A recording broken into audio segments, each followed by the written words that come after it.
प्रश्न, एक द्विघात बहुपद ज्ञात कीजिए जिसके शून्यकों का योग तथा गुणनफल क्रमशः -3 और 2 है।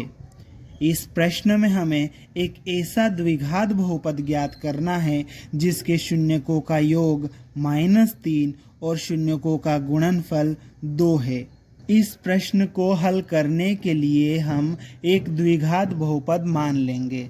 इस प्रश्न में हमें द्विघात बहुपद के शून्यकों का योग और शून्यकों का गुणनफल दिया है, तो हम द्विघात बहुपद को मानने के साथ ही उस द्विघात बहुपद के शून्यक अल्फा और बीटा भी मान लेंगे। ठीक है, तो इसके लिए हम लिखेंगे हल, माना कि एक द्विघात बहुपद ax वर्ग प्लस bx प्लस c है और इसके शून्यक अल्फा और बीटा है। ठीक है, इतना हम लिख लेंगे।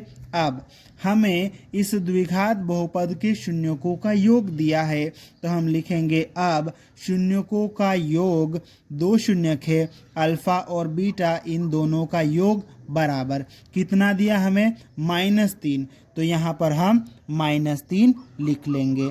ठीक है, अब इसको हम आगे सोल्व कर लेते हैं। तो देखो ये हमारे पास में -3 है और इसके बटे में कुछ भी नहीं है। ठीक है, चलो तो ये -3 है, हम यहाँ पर लिख लेते हैं।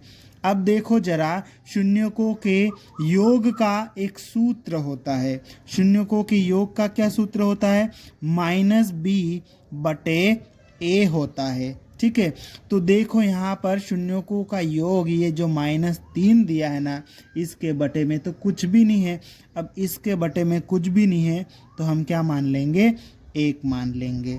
ठीक है, इस तरह से अगर हम इसकी तुलना करेंगे तो a का मान कितना आ जाएगा, 1, और -b बराबर -3 होगा, माइनस से माइनस कट जाएगा, b बराबर यहाँ से कितना आ जाएगा, 3 आ जाएगा। ठीक है, अब हमें एक और चीज दिया है प्रश्न में, क्या दिया है, शून्यकों का गुणनफल। ठीक है, तो यहाँ पर हमने लिख लिया है, तथा शून्यकों का गुणनफल अल्फा गुणित बीटा बराबर कितना दिया है प्रश्न में, 2 दिया है। ठीक है, अब शून्यकों के गुणनफल का भी सूत्र होता है, क्या होता है, c/a। तो देखो यहाँ पर 2 दिया है। ठीक है, यहाँ बटे में भी कुछ है। ठीक है, बटे में देखो 2 के बटे में तो कुछ नहीं है, तो हम क्या लिख लेंगे, 1 लिख लेंगे। ठीक है, इस तरह से देखो यहाँ से भी a का मान 1 आ रहा है, यहाँ से भी a का मान 1 आ रहा है, तो हम लिखेंगे यदि a बराबर 1, तब देखो b का मान यहाँ से निकाल लेंगे। b का मान कितना, -b बराबर -3, माइनस से माइनस कैंसिल हो जाएगा, तो b बराबर कितना आ जाएगा, 3 आ जाएगा। ठीक है, और c बराबर कितना आ जाएगा, 2 आ जाएगा। ठीक है, तो इस तरह से हमने a बराबर 1, b बराबर 3 और c बराबर 2 निकाल लिया है। अब देखो हमने जो बहुपद माना है वो किस तरह से माना है, देखो जरा, a x वर्ग plus b x plus c माना है, तो a की जगह पर a का मान यहाँ पर रख देंगे, b की जगह पर b का मान और c की जगह पर c का मान रख देंगे।